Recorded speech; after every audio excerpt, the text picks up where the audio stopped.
No hay nada más que hacer con esta niña, dijo la doctora Ramírez, cerrando el expediente con un golpe seco. Es completamente ineducable. Alejandro Gutiérrez apretó los puños dentro de los bolsillos de su traje italiano. Había gastado una fortuna en esa consulta privada, la más prestigiosa de toda la Ciudad de México. Doctora, por favor, tiene que haber alguna forma. Señor Gutiérrez, créame que he visto miles de casos. Su hija simplemente no tiene la capacidad para aprender. Los exámenes son contundentes.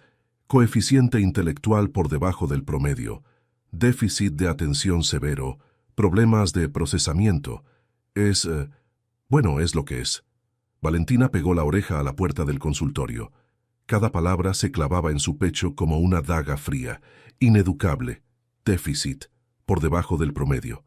Las palabras daban vueltas en su cabeza de 8 años como un remolino que la mareaba. ¿Está segura?, insistió su papá. Hemos probado con 15 tutores diferentes, 3 métodos internacionales. Mire, yo entiendo que usted tiene recursos, pero a veces el dinero no puede comprar lo que la naturaleza no dio. Mi recomendación es que busque una institución especializada. Hay lugares donde estos niños pueden estar cómodos. Valentina se alejó de la puerta. Sus zapatos de charol brillante resonaron en el pasillo de mármol mientras caminaba hacia el elevador. Estos niños, como si fuera un objeto, una cosa rota que no servía. En el coche de regreso a casa, el silencio era espeso como miel. Alejandro miraba por la ventana los edificios de Santa Fe, su imperio empresarial que se alzaba hacia el cielo. Podía comprar empresas enteras, pero no podía hacer que su hija aprendiera a leer. «Papá», murmuró Valentina desde el asiento trasero, «¿es verdad que soy tonta?». Las palabras le dolieron más que cualquier pérdida financiera que hubiera sufrido jamás. Se volteó para mirarla. Sus ojos cafés estaban llenos de una tristeza que no debería existir en una niña de su edad. «Por supuesto que no, mi amor. Entonces, ¿por qué no puedo aprender como los otros niños? ¿Por qué cuando veo las letras se mueven? ¿Por qué cuando la maestra explica matemáticas siento que habla en chino?». Alejandro no supo qué responder. En las juntas de consejo siempre tenía la palabra perfecta. En las negociaciones nunca dudaba. Pero frente a su hija se sentía más inútil que un adolescente. Llegaron a la mansión en Las Lomas. 40 habitaciones, 3 albercas, un campo de golf privado, todo lo que el dinero podía comprar, excepto lo único que Valentina necesitaba.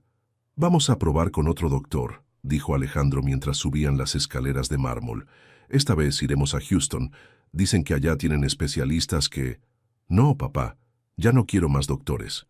Ya no quiero más exámenes que me digan lo tonta que soy». Valentina corrió hacia su cuarto y cerró la puerta. Se tiró en su cama king size, rodeada de juguetes que costaban más que el sueldo anual de muchas familias mexicanas. Pero ninguno de esos juguetes podía hacer que las letras dejaran de bailar frente a sus ojos cuando trataba de leer. Alejandro se quedó parado en el pasillo, mirando la puerta cerrada. Era el hombre más poderoso de México, pero no podía ayudar a la persona que más amaba en el mundo. Esa noche, Valentina no bajó a cenar. Se quedó en su cuarto, viendo por la ventana las luces de la ciudad que se extendía como un mar de diamantes. En algún lugar de esa inmensidad había otros niños aprendiendo, leyendo, siendo normales. Ella solo era la niña rica que no podía aprender, la hija del magnate que era un fracaso. La pequeña Gutiérrez que llevaba el apellido más respetado del país, pero que no podía ni siquiera escribirlo correctamente. Se quedó despierta hasta muy tarde, repitiendo en voz baja la palabra que la había roto: ineducable, ineducable, ineducable. No sabía que al día siguiente, un desvío en el camino hacia la escuela cambiaría su vida para siempre. «Carlos, ¿por qué estamos yendo por aquí?», preguntó Valentina desde el asiento trasero de la camioneta blindada. El chofer miró por el espejo retrovisor. Llevaba 12 años trabajando para la familia Gutiérrez y conocía cada gesto de esa niña. «Hay obras en Reforma, señorita. Tenemos que dar la vuelta por las colonias». Valentina pegó la nariz al vidrio polarizado. Nunca había pasado por esas calles. Las casas eran pequeñas, de colores brillantes que parecían alegres a pesar de ser humildes. No había jardines perfectamente cuidados como en las lomas, pero sí había niños jugando en las banquetas. ¡Para! Gritó de repente. Carlos pisó el freno suavemente. Estaba acostumbrado a los cambios de humor de Valentina, especialmente después de las citas médicas. «¿Qué pasa, señorita?» «Mira allá», señaló hacia una escuela pública. En el patio de recreo, un niño flaco de unos 10 años estaba sentado en cuclillas frente a 3 niños más pequeños. Tenía puesto un uniforme desgastado pero limpio. En el suelo había piedras acomodadas en círculos perfectos. «¿Ves?», le decía el niño a una niña pequeña. «Si tienes 5 piedras aquí y le quitas 2, ¿cuántas te quedan?» La niña contó despacio, tocando cada piedra. 3. «Exacto. Ahora vamos a hacer una más difícil». Valentina se quedó hipnotizada. El niño tenía una paciencia infinita. Cuando alguno de los pequeños se equivocaba, no gritaba ni se molestaba. Simplemente sonreía y lo intentaba de otra manera. «Es diferente», murmuró Valentina. «¿Qué cosa, señorita?» «Ese niño enseña diferente. No como mis tutores». Carlos observó la escena. El niño había conseguido que los 3 pequeños entendieran sumas básicas usando solo piedras y gestos. Sin gritos, sin presión, sin llamarlos tontos. «Señorita, tenemos que llegar a tiempo a su clase de francés. Solo 5 minutos más, por favor». Al día siguiente, Valentina fingió estar enferma del estómago para no ir a la escuela. Pero al tercer día, convenció a Carlos de que necesitaba salir temprano para una cita médica inventada. «Vamos por el mismo camino de ayer», le pidió. «Pero las obras ya terminaron, señorita. Por favor, Carlos, es importante». Cuando llegaron a la escuela pública, era la hora del recreo otra vez. El mismo niño estaba ahí, pero ahora tenía 6 niños alrededor. Esta vez usaba tapas de botellas para enseñar divisiones. Si repartimos 12 tapas entre 4 amigos, ¿cuántas le tocan a cada uno? Los niños empezaron a contar y repartir. Había risas, había emoción. No había miedo. «Carlos, ¿puedo bajarme?» «Señorita, eso no es posible. Su papá me mataría si... Solo voy a ver de cerca. No voy a hablar con nadie». Antes de que Carlos pudiera detenerla, Valentina abrió la puerta y salió corriendo hacia la escuela. Carlos se bajó inmediatamente, pero ella ya había encontrado un hueco en la malla ciclónica y se había colado al patio. Los otros niños la miraron raro. Su uniforme costaba más que lo que sus familias ganaban en un mes. Sus zapatos brillaban como espejos. Pero el niño maestro no pareció notarlo. «¿Quieres jugar?», le preguntó simplemente. Valentina asintió sin hablar. Tenía el corazón latiendo como tambor. «¿Cómo te llamas?» «Valentina». «Yo soy Miguelito. ¿Te gustan las matemáticas?» Normalmente Valentina habría dicho que no. Las matemáticas eran su pesadilla. Pero algo en la forma en que Miguelito preguntó la hizo dudar. «No se me dan bien». «Eso es porque nadie te ha enseñado de la forma correcta», dijo Miguelito con una sonrisa. «A mí tampoco se me daban al principio». Se sentó en el suelo y Valentina lo imitó, sin importarle que su uniforme se ensuciara. «Mira, vamos a jugar a la tienda. Tú tienes 3 pesos y quieres comprar dulces. Cada dulce cuesta 1 peso. ¿Cuántos dulces puedes comprar?» Miguelito puso 3 piedras pequeñas frente a Valentina y 3 tapas más grandes que representaban los dulces. Por primera vez en su vida, Valentina entendió una operación matemática sin sentir que su cerebro se iba a explotar. Era tan simple, tan lógico cuando lo explicaba así. «Puedo comprar 3 dulces», gritó emocionada. «Exacto. ¿Ves qué fácil?» Carlos observaba desde la malla, preocupado pero también fascinado. En 10 minutos, ese niño había logrado lo que los tutores más caros de México no habían conseguido en meses: que Valentina sonriera mientras hacía matemáticas. El timbre de regreso a clases sonó. Los otros niños corrieron hacia los salones, pero Miguelito se quedó un momento más con Valentina. «¿Vas a regresar mañana?», le preguntó. «¿Puedo?». «Claro. Aquí todos pueden aprender. Solo necesitan que alguien les enseñe de la forma que entienden». Valentina caminó hacia la malla donde Carlos la esperaba, con los ojos muy abiertos. No podía creer lo que acababa de presenciar. En el camino de regreso, Valentina no paró de hablar. «Carlos, ¿viste? Pude hacer matemáticas. Y no me dolió la cabeza, y no me sentí tonta. Carlos manejó en silencio, pensando. Sabía que tenía que decirle al señor Gutiérrez lo que había pasado, pero también sabía que esto podía cambiar todo para Valentina. Por primera vez en meses, la niña llegó a casa cantando. «Valentina, concéntrate», gruñó el tutor de matemáticas. «Es una suma simple, 8 más 4». Valentina miraba los números en el papel. Las cifras parecían moverse como hormigas, cambiando de lugar cada vez que trataba de enfocarlas. «No, no puedo», susurró. «Por supuesto que puedes. Eres una niña inteligente. Solo tienes que poner atención». Pero Valentina ya no estaba ahí. Su mente voló hacia el patio de la escuela pública, hacia las piedras ordenadas en círculos, hacia la sonrisa paciente de Miguelito. «Señor Rodríguez», interrumpió, «¿puedo ir al baño?» El tutor suspiró, frustrado. Era la quinta interrupción en media hora. Valentina salió corriendo del salón de estudios y se dirigió hacia la cocina, donde encontró a Carlos tomando café con las empleadas. «Carlos, necesito que me lleves a un lugar». «Señorita, usted tiene clases hasta las 4. Por favor, es urgente». Media hora después, Valentina estaba otra vez en el patio de la escuela pública. Esta vez llegó justo cuando Miguelito terminaba de ayudar a una niña con problemas de lectura. «¡Regresaste!», gritó Miguelito cuando la vio. «Pensé que no ibas a volver». «¿Por qué no iba a regresar?» «Pues, tu ropa, tu carro. Pensé que tus papás no te iban a dejar juntarte con nosotros». Valentina se sentó en el suelo junto a él. Esta vez había traído una muñeca de su cuarto. «¿Para qué trajiste eso?», preguntó Miguelito. «Pensé que podíamos usarla para aprender, como tú haces con las piedras y las tapas». Los ojos de Miguelito se iluminaron. «Esa es una idea genial. Mira, vamos a hacer que tu muñeca tenga una fiesta». «¿Cómo se llama?» «Sofía». «Perfecto. Sofía va a hacer una fiesta de cumpleaños». Invitó a 5 amigas, pero solo llegaron 3. ¿Cuántas amigas no pudieron venir? Valentina agarró su muñeca y la puso en el centro.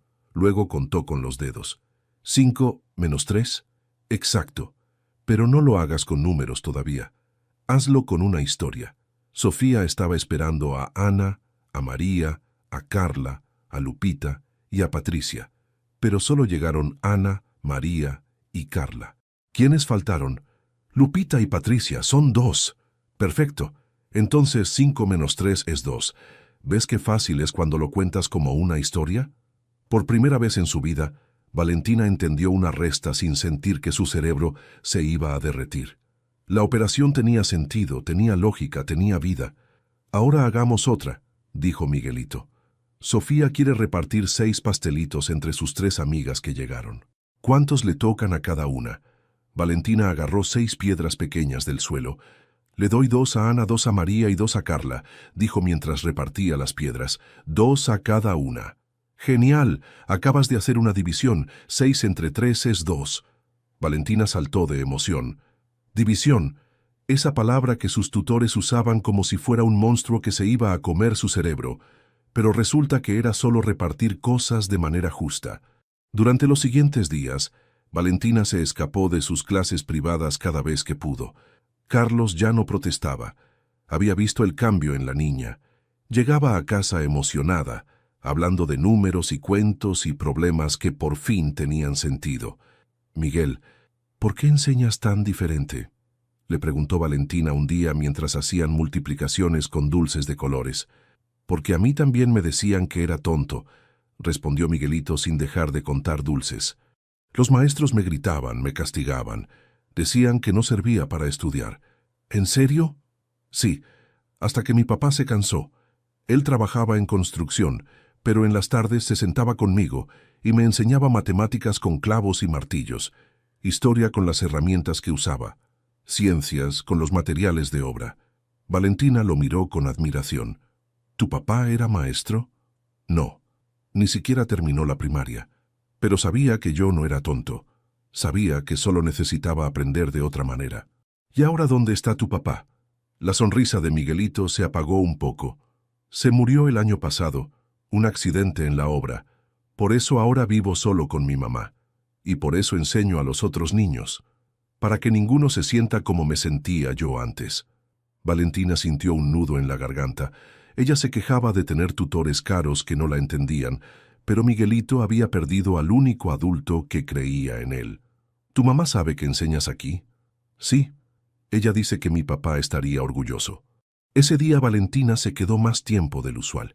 Cuando finalmente regresó a casa, Carlos la notó más callada, más pensativa. ¿Está todo bien, señorita? Carlos, ¿tú crees que mi papá se sienta orgulloso de mí? Carlos la miró por el espejo retrovisor.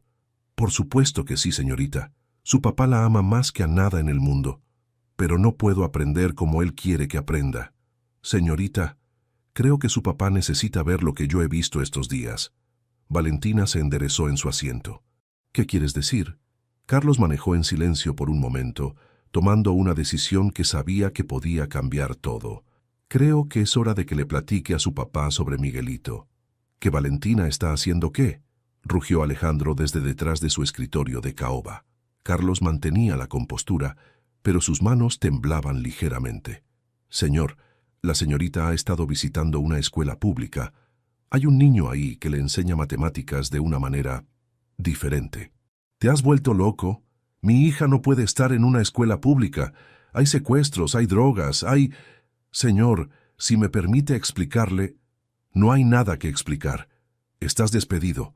Alejandro se levantó de su silla como un huracán, pero Carlos no se movió.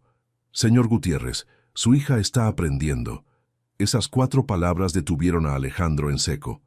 ¿Qué dijiste? La señorita Valentina está haciendo matemáticas. Por primera vez en años llega a casa contenta. Habla de números, de problemas, de cosas que entiende. Alejandro se dejó caer en su silla. Habían gastado más de 2 millones de pesos en tutores, terapeutas y especialistas.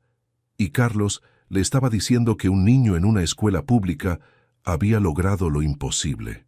Quiero verlo, dijo finalmente. Al día siguiente, Alejandro siguió su propia camioneta en un auto sin placas empresariales. Vio cuando Carlos se detuvo frente a la escuela Benito Juárez. Vio cuando Valentina se bajó corriendo y se coló por un hueco en la malla. Lo que vio después lo dejó sin palabras.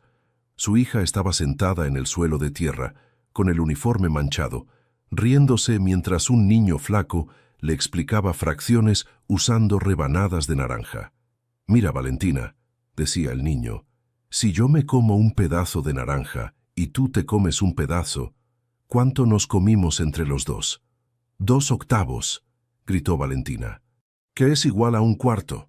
Alejandro sintió que se le quebraba algo en el pecho. Valentina entendía fracciones. Su hija, que según los mejores doctores del mundo era ineducable, estaba haciendo matemáticas complejas con pedazos de fruta. Se acercó lentamente a la malla. Otros niños rodeaban al pequeño maestro, todos concentrados, todos aprendiendo sin presión, sin gritos, sin miedo. «¿Papá?» Valentina lo había visto. Se levantó de un salto con tierra en las rodillas y jugo de naranja en las manos. «Hola, mi amor», dijo Alejandro con la voz quebrada. Miguelito se puso de pie también, limpiándose las manos en el pantalón. «¿Usted es el papá de Valentina?» «Sí, y tú debes ser Miguelito».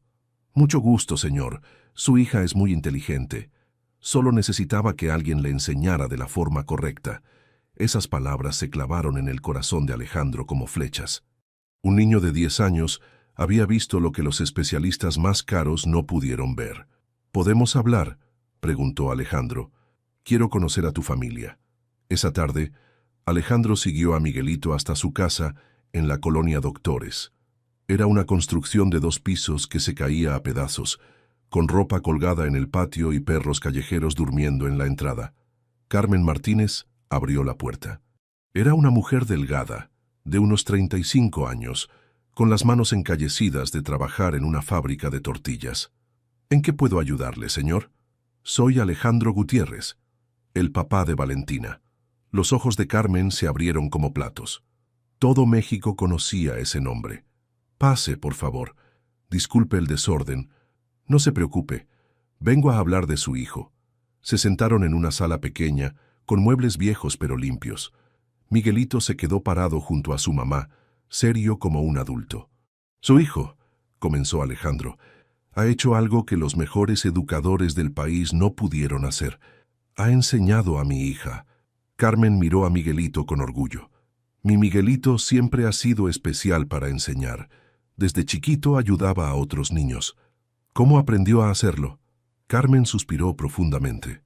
Mi esposo, que en paz descanse, también tuvo problemas en la escuela. Los maestros decían que era tonto, que no servía para estudiar, pero él sabía que eso no era cierto. Cuando nació Miguelito y empezó a tener las mismas dificultades, mi esposo se puso a estudiar. Leyó libros, vio videos, habló con otros papás, hasta que encontró la manera de enseñarle usando cosas de la vida real. ¿Y funcionó? Mi hijo es el mejor estudiante de su escuela, dijo Carmen con orgullo. Pero más importante, él entiende que cada niño aprende diferente. Alejandro se quedó callado por un momento, procesando todo. Señora Carmen, quiero hacer una propuesta. Quiero crear un centro educativo basado en los métodos de Miguelito, con los mejores recursos, los mejores materiales, pero siguiendo su forma de enseñar. Carmen frunció el ceño. No sé, señor. Mi hijo no es un experimento. No se trata de eso. Se trata de darles a otros niños la oportunidad que Miguelito le dio a Valentina. Claro, con todas las protecciones legales, con psicólogos, con todo lo que sea necesario para cuidar a su hijo. Miguelito habló por primera vez desde que llegaron. Mamá, yo quiero ayudar a más niños, como me ayudó mi papá, como tú me ayudas todos los días. Carmen miró a su hijo, luego a Alejandro. Si acepto, tengo condiciones. Miguelito sigue viviendo conmigo, sigue yendo a su escuela normal, y si en algún momento él quiere parar, paramos. Sin preguntas. Acepto todas sus condiciones, dijo Alejandro inmediatamente. Y además, quiero asegurarme de que ustedes nunca tengan que preocuparse por dinero. La educación de Miguelito, la universidad, todo estará garantizado. Carmen extendió la mano. Trato hecho, señor Gutiérrez. Pero recuerde, mi hijo no es solo un maestro, es un niño, y los niños necesitan jugar, reírse y ser protegidos. Entendido, dijo Alejandro estrechando la mano. Vamos a cambiar la educación en México, pero vamos a hacerlo bien. ¿Estás seguro de esto, papá?, preguntó Valentina mientras caminaban por los pasillos del flamante Centro Gutiérrez de Aprendizaje Inclusiva. Más seguro que nunca, mi amor. El edificio era increíble. 3 pisos de cristal y acero, con jardines internos, laboratorios equipados con la última tecnología y aulas diseñadas especialmente para diferentes tipos de aprendizaje. Pero lo más importante estaba en el corazón del centro. Una sala circular con ventanas enormes, alfombras de colores y materiales didácticos que parecían juguetes. Miguelito entró caminando despacio, con los ojos muy abiertos. ¿Todo esto es para enseñar?, preguntó. Todo esto es para que tú enseñes cómo sabes hacerlo, respondió Alejandro. Pero ahora vas a tener ayuda profesional. La doctora Patricia Morales, una pedagoga especializada en educación inclusiva, se acercó al grupo. Miguelito, he estudiado mucho sobre diferentes formas de enseñar, pero creo que tú me vas a enseñar cosas que no están en ningún libro. Los primeros 10 estudiantes llegaron una semana después. Eran niños de entre 8 y 12 años, todos con historias similares a la de Valentina. Sofía, de 9 años, no podía leer ni una palabra. David, de 10, se ponía agresivo cada vez que veía números. Ana Paula lloraba cuando tenía que escribir. Todos habían sido etiquetados como casos difíciles por el sistema educativo tradicional. «Hola, soy Miguelito», dijo el niño maestro el primer día. «Yo también me sentía tonto en la escuela, pero no somos tontos, solo aprendemos diferente». Sofía levantó la mano tímidamente. «¿Es cierto que aquí no nos van a gritar si nos equivocamos?» «Aquí no existe equivocarse», respondió Miguelito con una sonrisa. «Solo existe intentar de otra manera». La primera lección fue sobre matemáticas básicas, pero en lugar de usar el pizarrón, Miguelito sacó una bolsa llena de canicas de colores. «Vamos a jugar a la tienda de dulces», anunció. «Cada canica azul vale 5 pesos. Cada canica roja vale 2 pesos. Sofía, tú eres la dueña de la tienda». Sofía se enderezó en su silla. Nadie la había puesto a cargo de nada en mucho tiempo. «David, ¿quieres comprar dulces por 15 pesos? Sofía, ¿cuántas canicas azules necesitas darle?»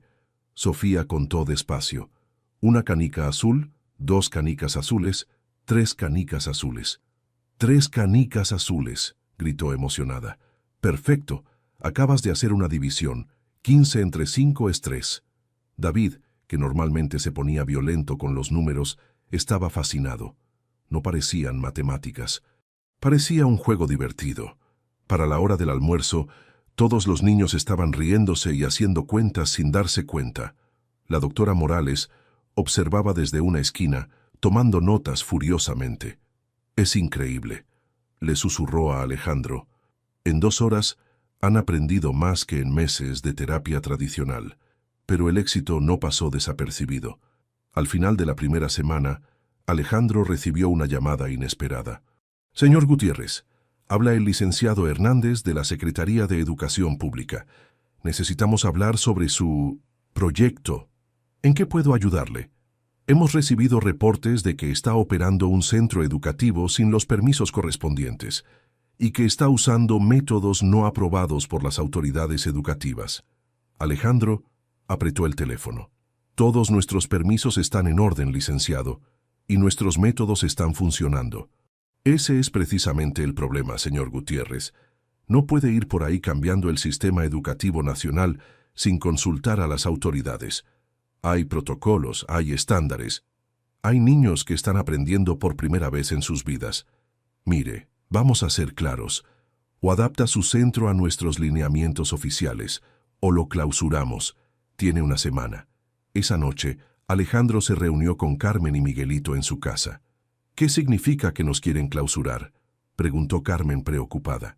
«Significa que el sistema educativo se siente amenazado», respondió Alejandro. «Llevamos décadas gastando millones en programas que no funcionan, y llega un niño de 10 años y demuestra que hay una mejor manera». «¿Van a cerrar el centro?», preguntó Miguelito. «No, si puedo evitarlo. Pero necesito que entiendas algo, Miguelito. Esto va a ponerse difícil. Van a venir inspectores, van a hacer preguntas, van a tratar de demostrar que lo que haces no sirve». Miguelito se quedó pensativo por un momento. «Señor Alejandro, ¿usted cree que lo que hago está mal? Al contrario, creo que es lo más correcto que he visto en mi vida. Entonces no me importa lo que digan otros adultos. Los niños del centro están felices. Están aprendiendo, eso es lo que importa». Carmen abrazó a su hijo. «Mi niño tiene razón. Si lo que hacemos es bueno para los niños, vamos a seguir haciéndolo». Al día siguiente, llegaron los inspectores. 5 funcionarios serios con portapapeles y caras de pocos amigos. Observaron las clases, revisaron los materiales, entrevistaron a los maestros. «Esto es muy irregular», murmuró uno de ellos mientras veía a Miguelito enseñar ciencias naturales con plantas del jardín. «No sigue ningún programa oficial, pero cuando quisieron entrevistar a los niños, se llevaron una sorpresa». «¿Te gusta estudiar aquí?», le preguntaron a Sofía. «Me encanta. Por primera vez entiendo lo que leo». «¿Y tú, David? Aquí nadie me dice que soy tonto, y las matemáticas ya no me dan miedo». Uno por uno todos los niños defendieron el centro con una pasión que sorprendió a los inspectores. Cuando se fueron, Alejandro sabía que la verdadera batalla apenas comenzaba. La carta llegó un lunes por la mañana, entregada por un mensajero oficial de la Secretaría de Educación Pública. «¿Qué dice papá?», preguntó Valentina cuando vio la cara preocupada de Alejandro. «Dicen que Miguelito tiene que someterse a una evaluación psicopedagógica completa. Los mismos exámenes que diagnostican a los niños como te diagnosticaron a ti». Carmen se puso pálida cuando Alejandro le leyó la carta por teléfono. «No, señor Gutiérrez, mi hijo no va a pasar por eso. Yo vi lo que esos exámenes le hicieron cuando era pequeño, lo dejaron destrozado durante meses. Carmen, si no acepta, van a clausurar el centro. Van a decir que un niño incapacitado no puede enseñar a otros niños». Esa noche Miguelito se quedó despierto hasta muy tarde, pensando. A la mañana siguiente, llamó a Alejandro. «Señor Alejandro, acepto hacer los exámenes». «¿Estás seguro, mijo?». «No tienes que hacerlo». «Sí tengo que hacerlo. Si no lo hago, van a cerrar el centro. Y hay 10 niños que por fin están aprendiendo. No puedo fallarles. La evaluación se programó para el viernes en las instalaciones de la SEP». Alejandro contrató al mejor equipo de psicólogos y abogados de México para acompañar a Miguelito. La doctora Ramírez, la misma que había diagnosticado a Valentina, dirigía el panel evaluador. Miguelito Martínez leyó en voz alta. 10 años. Evaluado previamente a los 8 años con déficit de atención y coeficiente intelectual por debajo del promedio. Eso fue hace 2 años, doctora, interrumpió la psicóloga de Alejandro. Los niños cambian.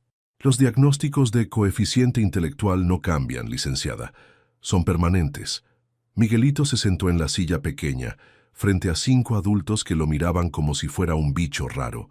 Le recordaba a cuando era más pequeño, cuando lo hacían sentir como si fuera defectuoso. Comenzaremos con matemáticas básicas, anunció la doctora Ramírez. Miguelito, ¿cuánto es 7 por 8? 56. ¿Cuánto es la raíz cuadrada de 121? 11. Las preguntas continuaron, cada vez más difíciles. Miguelito respondió todas correctamente, sin dudar, sin sudar, sin mostrar el pánico que había sentido 2 años antes. Ahora comprensión de lectura, continuó la doctora, entregándole un texto complejo sobre biología marina. Miguelito leyó en silencio durante 5 minutos. Luego respondió todas las preguntas con un nivel de análisis que dejó boquiabiertos a los evaluadores. Imposible, murmuró uno de ellos. Sus registros anteriores indican... Mis registros anteriores están equivocados, interrumpió Miguelito con calma. Ustedes me midieron con una regla que no servía para mí. La doctora Ramírez frunció el ceño. Los exámenes son estándar, niño. No pueden estar equivocados. ¿Puedo hacer una pregunta, doctora?, dijo Miguelito. ¿Cuántos estudiantes han mejorado con sus métodos de enseñanza? Eso no es relevante para esta evaluación. Claro que es relevante. Yo he ayudado a 10 niños a aprender en 3 meses. ¿Cuántos niños han mejorado con sus terapias tradicionales en los últimos 3 meses? El silencio en la sala fue ensordecedor. Las pruebas continuaron durante 4 horas. Razonamiento lógico, creatividad, resolución de problemas, inteligencia emocional. En cada área, Miguelito no solo pasó las pruebas, las destruyó. Cuando terminaron, la doctora Ramírez revisó los resultados 3 veces antes de hablar. Coeficiente intelectual 143. Clasificación superdotado. Habilidades pedagógicas excepcionales. Inteligencia emocional percentil 98. Los abogados de Alejandro se miraron entre sí tratando de no sonreír. Doctora, dijo uno de ellos, hace 2 años ustedes diagnosticaron a este niño como incapacitado para el aprendizaje. ¿Cómo explica esta discrepancia? La doctora Ramírez se veía como si hubiera visto un fantasma. Los niños pueden desarrollar habilidades compensatorias. Interrumpió Miguelito, sus métodos de evaluación están mal diseñados. Se puso de pie y caminó hacia el pizarrón de la sala. ¿Puedo explicar algo, doctora? Sin esperar respuesta, comenzó a dibujar. Cuando usted me evaluó hace 2 años, me pidió que resolviera problemas matemáticos en papel, en silencio, sin contexto. Es como pedirle a un pez que trepe un árbol y luego decir que es tonto porque no puede hacerlo. Dibujó un pez en el pizarrón, luego un árbol. Pero si usted pone al pez en el agua, puede hacer cosas increíbles. Yo no soy tonto, doctora. Ustedes solo estaban midiendo mi capacidad para trepar árboles en lugar de mi capacidad para nadar. La sala quedó en silencio absoluto. Los 10 niños en mi centro estaban diagnosticados igual que yo, continuó Miguelito. Pero cuando les enseño de la manera que entienden, todos pueden aprender. El problema nunca fueron los niños. El problema son los métodos que usan para enseñarnos y evaluarnos. La doctora Ramírez se levantó lentamente. Miguelito, yo te debo una disculpa. A ti y a todos los niños que he evaluado mal a lo largo de los años. No me debe una disculpa a mí, doctora. Se la debe a todos los niños que siguen creyendo que son tontos porque nadie les ha enseñado de la forma correcta. Cuando salieron del edificio de la SEP, Carmen abrazó a su hijo con lágrimas en los ojos. Estoy muy orgullosa de ti, mijo. Solo dije la verdad, mamá. Los adultos a veces se olvidan de que los niños también podemos tener razón. Esa noche, los resultados de la evaluación aparecieron en todos los noticieros del país. El niño que había sido diagnosticado como ineducable Había obtenido las puntuaciones más altas en la historia de la SEP. El centro no solo podría seguir operando, ahora tenía el respaldo científico para revolucionar la educación en México. ¡Mamá, mamá!, gritó Miguelito corriendo hacia su casa después de clases.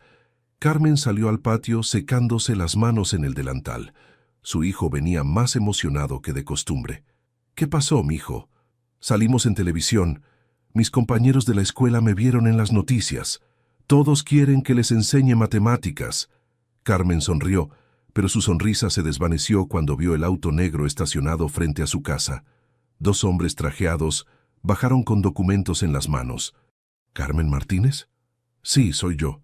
Somos del DIF, traemos una orden judicial. Su hijo debe venir con nosotros. El mundo de Carmen se detuvo. ¿Qué?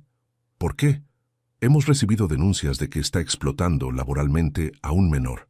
El niño debe ser evaluado por trabajadores sociales y posiblemente reubicado en una familia más adecuada. ¡No!, gritó Miguelito corriendo a abrazar a su mamá. Yo no me voy de aquí. Lo siento, niño. La ley es la ley. Carmen leyó la orden judicial con manos temblorosas. La denuncia había sido presentada por ciudadanos preocupados que alegaban que una madre soltera y pobre no podía criar adecuadamente a un niño superdotado, que el menor estaba siendo explotado como atracción mediática. Mi hijo no está siendo explotado, dijo Carmen con la voz quebrada. Él eligió ayudar a otros niños. Señora, un menor de edad no puede tomar ese tipo de decisiones. Necesita supervisión adecuada. En 20 minutos, Miguelito estaba en el asiento trasero del auto oficial, viendo alejarse su casa y a su madre llorando en la puerta. Alejandro recibió la llamada de Carmen 1 hora después. Se llevaron a mi hijo. Dicen que soy una mala madre, que no puedo cuidarlo. Carmen, cálmate, ¿dónde estás? En el DIF. Me dijeron que solo puedo verlo 1 hora por semana, con supervisión. Alejandro colgó el teléfono y marcó inmediatamente a su equipo legal. Quiero a los mejores abogados familiares del país, ahora mismo. Señor, ¿qué pasó? Le quitaron a Miguelito a su mamá, y esto no es casualidad. Alguien quiere destruir el centro. Esa tarde, Alejandro convocó una conferencia de prensa en las oficinas de Televisa. Los reporteros llenaron el auditorio. El sistema educativo mexicano está atacando a un niño, comenzó Alejandro. Miguelito Martínez demostró que hay una mejor manera de enseñar y ahora quieren silenciarlo separándolo de su familia. Las cámaras enfocaron a Valentina, que se puso de pie junto a su papá. Miguelito me salvó, dijo con voz clara. Antes de conocerlo, todos me decían que era tonta. Él me enseñó que no era cierto, y ahora se lo quieren llevar por ayudar a otros niños como yo. Los reporteros explotaron en preguntas. ¿Es cierto que el niño está siendo explotado? Por supuesto que no, respondió Alejandro. Miguelito elige ayudar a otros niños porque él también sufrió en el sistema educativo tradicional. ¿Qué van a hacer para recuperarlo? Vamos a luchar en los tribunales y vamos a demostrar que esto es una persecución sistemática contra cualquiera que desafíe el status quo educativo. Mientras tanto, Miguelito estaba en una casa hogar temporal, rodeado de trabajadores sociales que no entendían por qué un niño de 10 años hablaba como un adulto. ¿Por qué no juegas con los otros niños?, le preguntó la psicóloga del lugar. Porque los otros niños necesitan ayuda con sus tareas y ustedes no me dejan ayudarlos. Miguelito, tú también eres un niño. No es tu responsabilidad enseñar a nadie. ¿Por qué no? Si sé algo que puede ayudar a otros niños, ¿por qué no puedo compartirlo? La psicóloga no supo qué responder. La audiencia judicial se programó para el viernes siguiente. El Auditorio Nacional se llenó de padres de familia, maestros, estudiantes y reporteros. Carmen entró al juzgado acompañada por el equipo legal de Alejandro. Llevaba su mejor vestido, pero se notaba que había llorado durante días. Su señoría, comenzó el abogado del DIF, Carmen Martínez es una madre soltera, obrera, con estudios básicos incompletos. No tiene los recursos ni la preparación para criar a un niño con capacidades excepcionales. Objeción, interrumpió el abogado de Carmen. La capacidad de amar y cuidar a un hijo no se mide por el dinero o los diplomas.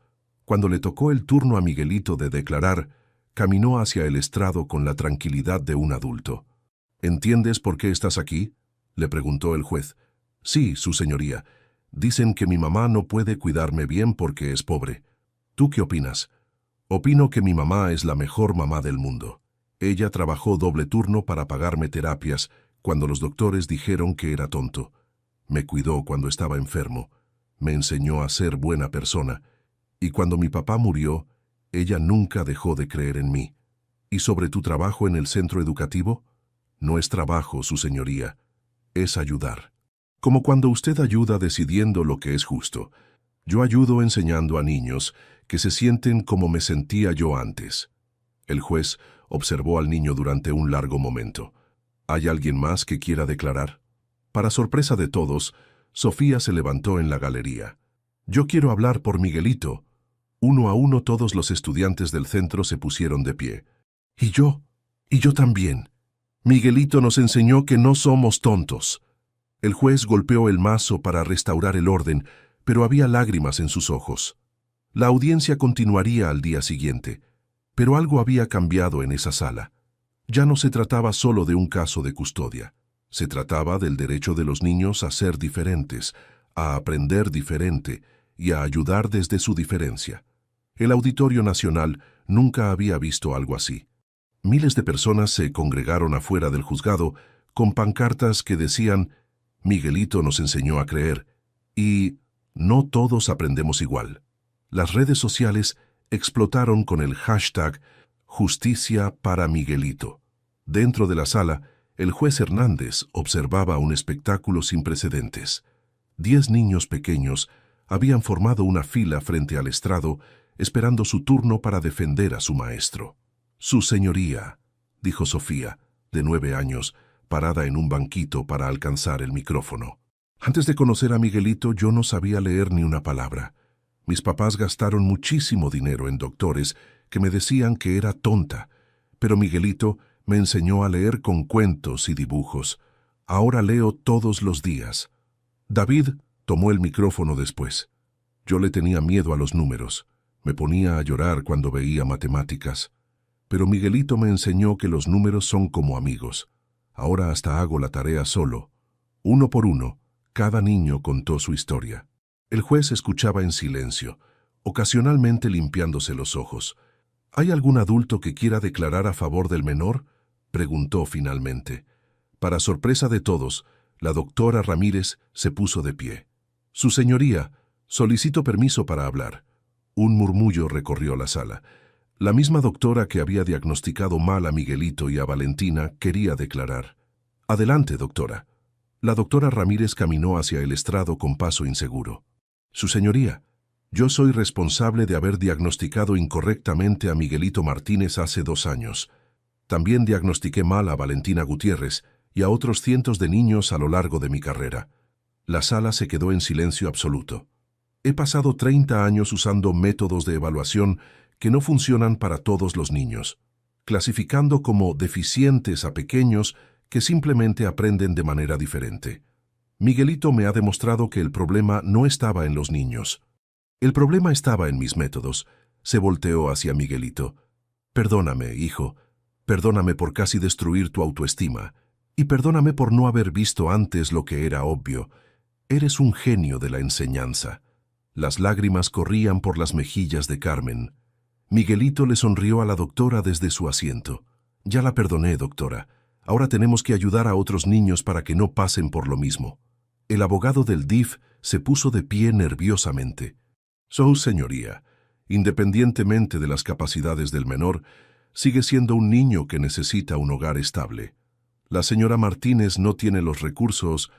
«Objeción», interrumpió el abogado de Carmen. «Su señoría, solicito llamar a un testigo final. Proceda». Carmen Martínez, madre del menor. Carmen caminó hacia el estrado con las piernas temblorosas. Llevaba el mismo vestido de su boda, el único elegante que tenía. «Señora Martínez», comenzó su abogado, «¿qué puede decirnos sobre su hijo?». Carmen respiró profundo. «Mi hijo es lo más importante de mi vida. Cuando los doctores me dijeron que era deficiente, yo nunca les creí. Trabajé 3 empleos para pagarle terapias. Me desvelé todas las noches ayudándolo con las tareas, y cuando su papá murió, él me consoló a mí. Su voz se quebró. Yo no tengo dinero, es cierto, no tengo estudios universitarios, pero tengo algo que ningún internado puede darle: amor incondicional, y mi hijo lo sabe. ¿Qué le diría a quienes piensan que usted no puede cuidar adecuadamente a un niño superdotado? Carmen se enderezó. Les diría que mi hijo no necesita que lo cuiden como a un fenómeno, necesita que lo amen como al niño de 10 años que es, que lo dejen jugar, reírse, ensuciarse y cometer errores, y que cuando quiera ayudar a otros niños, lo apoyen en lugar de impedírselo. El juez tomó un receso de 30 minutos. Cuando regresó, toda la sala se puso de pie. Después de escuchar todas las declaraciones, comenzó: este tribunal determina que Miguelito Martínez debe regresar inmediatamente con su madre. Las acusaciones de explotación infantil no tienen fundamento. La sala explotó en aplausos. Carmen se desplomó en su silla llorando de alivio.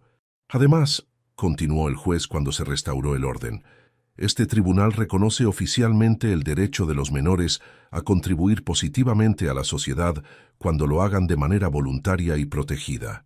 El Centro Gutiérrez de Aprendizaje Inclusiva queda validado legalmente como institución educativa experimental. Sus métodos podrán ser estudiados y replicados en todo el territorio nacional. Afuera del juzgado, Alejandro se dirigió a la multitud de reporteros. Hoy no solo ganó Miguelito, ganaron todos los niños de México que aprenden diferente. A partir de este momento, anuncio la expansión del programa a 12 ciudades más del país. Se volteó hacia Carmen. Y anuncio también que vamos a crear un fondo de becas para que madres como Carmen puedan estudiar pedagogía si así lo desean. Carmen se tapó la boca, sorprendida. ¿En serio? En serio. Su hijo nos enseñó que los mejores maestros a veces vienen de los lugares más inesperados. Miguelito se acercó al micrófono por última vez. Yo solo quiero decir una cosa, habló con su voz clara. Ningún niño es tonto. Algunos niños necesitan música para aprender, otros necesitan moverse, otros necesitan historias, pero todos pueden aprender si alguien se toma el tiempo de enseñarles como entienden. Se volteó hacia las cámaras. A todos los niños que están viendo esto y que se sienten tontos, no lo son. Solo necesitan encontrar a alguien que les enseñe en su idioma. Esa noche, Miguelito cenó en su casa por primera vez en una semana. Carmen le había preparado sus quesadillas favoritas. ¿Ya no tengo que preocuparme de que te quiten?, preguntó Carmen. Ya no, mamá. Ahora podemos concentrarnos en lo importante. Enseñar a más niños que no están rotos. Solo aprenden diferente. Al día siguiente, el teléfono del centro no paró de sonar. Padres de familia de todo el país querían inscribir a sus hijos. Universidades pedían estudiar los métodos de Miguelito. Otros países preguntaban cómo replicar el programa.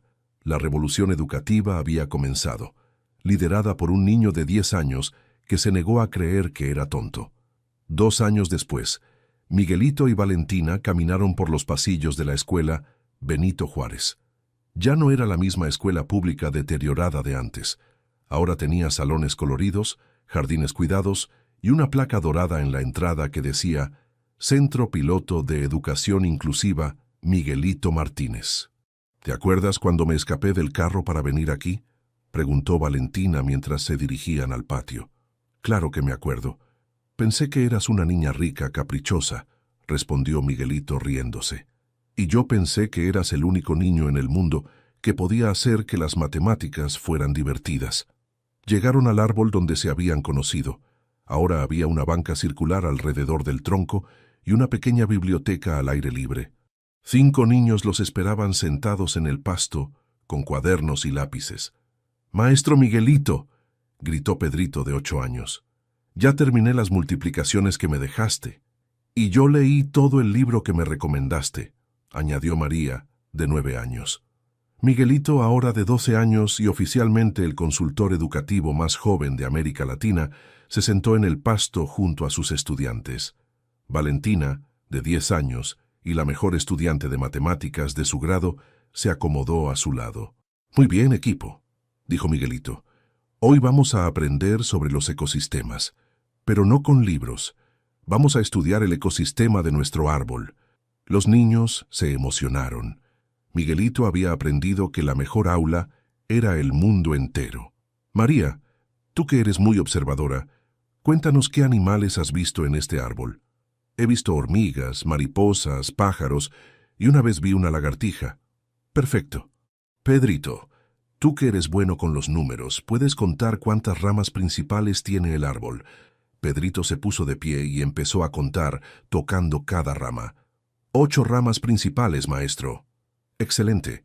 Ahora, Lupita, tú que tienes muy buena memoria, ¿recuerdas qué cambios has notado en el árbol desde que empezamos a venir aquí? 1 hora después, los 5 niños habían aprendido sobre cadenas alimentarias, ecosistemas, ciclos de vida y matemáticas aplicadas, todo sin darse cuenta de qué estaban estudiando. Cuando se fueron, Miguelito y Valentina se quedaron solos bajo el árbol. ¿Sabes qué es lo que más me gusta de todo esto?, preguntó Valentina. ¿Qué? Que nunca les decimos a los niños qué no pueden hacer. Solo les mostramos todo lo que sí pueden hacer. Miguelito sonrió y sacó su teléfono. Tenía 23 mensajes de directores de escuelas de diferentes países pidiendo asesoría, 4 invitaciones para dar conferencias y un video de niños en Brasil aplicando sus métodos. ¿Te das cuenta de lo que hemos logrado?, preguntó Valentina. Hay niños en Colombia, Argentina, España y hasta en Japón aprendiendo con nuestros métodos. No son nuestros métodos, la corrigió Miguelito. Son métodos que cualquier persona puede usar si realmente quiere ayudar a los niños. Se quedaron en silencio por un momento, viendo las hojas del árbol moverse con el viento. Miguelito, ¿tú crees que realmente cambiamos algo?, preguntó Valentina en voz baja. Miguelito la miró pensativo. ¿Te acuerdas de cómo te sentías antes de que nos conociéramos? Sí, me sentía tonta, inútil. Creía que nunca iba a poder aprender nada. ¿Y cómo te sientes ahora? Ahora sé que soy inteligente. Solo aprendo diferente. Entonces sí cambiamos algo. En ti, en mí, en todos los niños que hemos conocido. Valentina asintió. Pero es más que eso, ¿verdad? Ya no es solo sobre nosotros. No. Ahora es sobre cambiar la forma en que el mundo ve a los niños que aprenden diferente. Una mariposa se posó en el hombro de Miguelito. Él la observó con cuidado. ¿Sabes qué le diría a esa doctora que me diagnosticó mal si la viera ahora?, preguntó. ¿Qué? Le diría gracias. ¿Gracias? ¿Por qué? Porque si ella no me hubiera dicho que era tonto, yo nunca habría necesitado demostrar que estaba equivocada. Y si yo no hubiera pasado por eso, nunca habría entendido cómo se sienten otros niños cuando les dicen lo mismo. Valentina se quedó pensando en esas palabras. Mi papá dice que a veces las cosas malas que nos pasan son en realidad preparación para las cosas buenas que vamos a hacer. Tu papá es muy sabio. El sol empezaba a ponerse, pintando el cielo de naranja y rosa. ¿Sabes qué es lo más increíble de todo?, dijo Valentina. ¿Qué? Que empezó con algo tan simple. Un niño enseñando a otros niños debajo de un árbol. Y ahora hay cientos de árboles como este en todo el mundo, con niños enseñando a otros niños. Se pusieron de pie para irse. Mañana tenían que dar una conferencia por video a maestros de 20 países diferentes. Miguelito, dijo Valentina mientras caminaban hacia la salida, ¿alguna vez te da miedo toda esta responsabilidad? A veces, pero luego recuerdo que no estoy solo. Estás tú, está mi mamá, está tu papá, están todos los maestros que han decidido cambiar su forma de enseñar. Y están todos los niños que ya no van a creer que son tontos. Exacto. Cambiamos la forma en que el mundo enseña a creer en los niños. Llegaron a la entrada de la escuela, donde los esperaba Carlos con la camioneta. ¿Cómo estuvo la clase de hoy, jóvenes?, preguntó el chófer. Como siempre, Carlos, respondió Valentina. Perfecta. Mientras se alejaban, Miguelito volteó a ver el árbol por la ventana trasera. Mañana habría más niños ahí, aprendiendo que no hay una sola forma de ser inteligente. Y en algún lugar del mundo, en ese mismo momento, otro niño que se creía tonto estaba descubriendo que solo necesitaba a alguien que le enseñara en su propio idioma. La revolución continuaba. Una sonrisa a la vez, un niño a la vez, debajo de árboles de todo el mundo, donde ya nadie era llamado tonto por aprender diferente. ¿Te identificaste con la historia de Miguelito y Valentina? Esta hermosa historia nos recuerda que cada niño tiene su propia forma especial de aprender y que ningún pequeño debería sentirse tonto por ser diferente. Si esta historia te tocó el corazón como nos tocó a nosotros, dale like a este video para que más familias puedan conocer esta inspiradora lección sobre la educación inclusiva. Compártelo con esos padres, maestros o amigos que necesitan recordar que todos los niños brillan cuando encuentran la forma correcta de aprender. Tu apoyo nos ayuda a seguir creando contenido que inspira y transforma vidas. Si quieres ser parte de nuestra comunidad y recibir más historias como esta que celebran la diversidad y el potencial único de cada niño, suscríbete al canal y activa la campanita. Nos encanta saber que tenemos una audiencia internacional increíble, así que cuéntanos en los comentarios, ¿desde qué país nos estás viendo? Tu participación hace que esta gran familia crezca cada día más fuerte.